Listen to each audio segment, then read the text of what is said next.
Hey everybody, welcome to the Gaming X. Today we have a micro review for a micro game.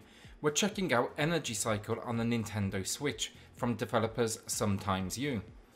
Now this puzzle game was previously released on the PC, PlayStation 4 and Xbox One. Now it's finally made its way to the Switch, being released on Christmas Day. So this is priced at just $2.99, but is it worth your time? Let's find out.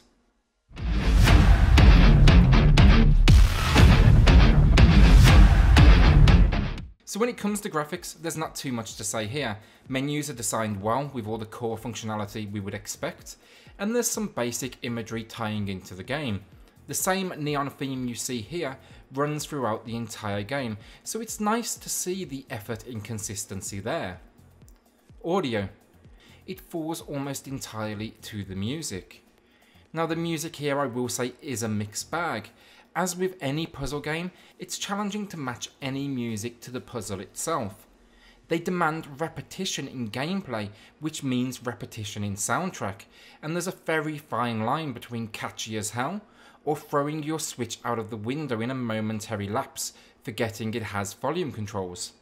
Energy Cycle jumps between the two, unfortunately, and before long I found the game was on mute for my playthrough.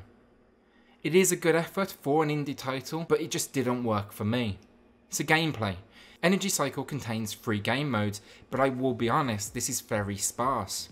Puzzle mode is the main campaign, containing 28 puzzles, which will start simple enough, but soon have you screaming at your screen. The 2 additional modes are Time Attack and Infinity Mode. Now these are largely the same, except with Time Attack, you have a 60-second timer attached to your gameplay. Gameplay itself is simple in idea. Change the energy cells on screen so they all change to the same colour. Now when you change a cell, it will also shift the colour in those horizontally and vertically attached. Starting out, I could pretty much hit any and it would eventually get me to where I needed to be. But once I got just a few levels in, the difficulty really ramps. And this becomes a game of memory, knowing which ones to change, and a game of trial and error.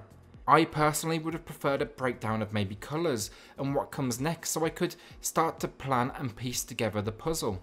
Finally, while this can be played docked, I would strongly suggest handheld. This was made for the touch controls, and it's a much more natural control method than skipping from cell to cell using a controller.